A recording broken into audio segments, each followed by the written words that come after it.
মুই একটা জিনিস বুঝে পাও না, উমরালা কি কোনোদিন গরু গোস্ত খাইছিল? গরু গোস্ত যদি না খায় থাকে তাহলে উমরালা গরুর গোস্তর তেজ যে কীরকম সেটা কেঙ্কর অনুভব করবে। গরু গোস্ত খাওয়ার লোকলা শৈল যে কি পরিমাণ শক্তি ওইলা কি উমরা জানে?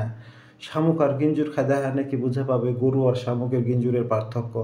আসলে উমরালা কিছুই জানে না গরুর গোস্ত যে কি পরিমাণ শক্তি আছে। এগুলা এমনি খায় না মুসলমানরা। মুসলমানরা শুধু খালি গরু গোস্ত খায় শক্তি বাড়াবার টানে। আর একবার শক্তিটা বাড়ে গেলে যদি কন্ট্রোলের বাইরে চলে যায়, আউট অফ কন্ট্রোল হয়ে যায়, তাহলে দেখা যাবে যে বাংলাদেশ খালি নয় গোটা পৃথিবী শাসনের ক্ষমতা মুসলমানরা লোকে চলে আসবে। সেলা কি করবেন বাউ? যেবলা হচ্ছে তোমরা নিজের পাত নিজে কোরাল মারা হেনে কহিবেন বাঁচাও বাঁচাও বাঁচাও।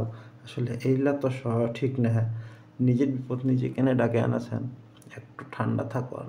আর ঠান্ডা যদি না থাকেন গরম হবো চাইলে কিন্তু টাও গরম পানি ঢালে দিবে যেবলা ওগুলা টের পাবেন। ঝটপটাতে করবেন বাগেও মাগেও বাগে জয়ের শ্রীরাম কইতে কইতে পলাবেন।